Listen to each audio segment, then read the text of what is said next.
ነገር ላስጎብኛችሁ ዙረት እየሄድኩ ነበርና ድንገት ከፋሚሊ ጋር እና ከጓደኛ ጋር ደስ የሚል ሀገር ነበር። ውብ ነው።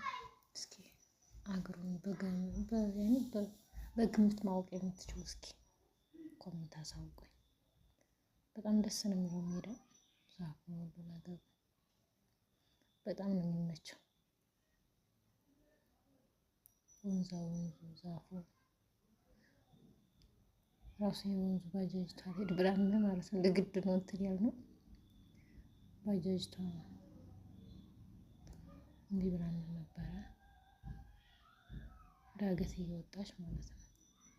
ወንዙ እንትን የሆነ ጎደጎደና ያው አታዩትም ራሱ የርቀቱ በዚህ ላይ ለመውጣት በጣም ይከብዳል።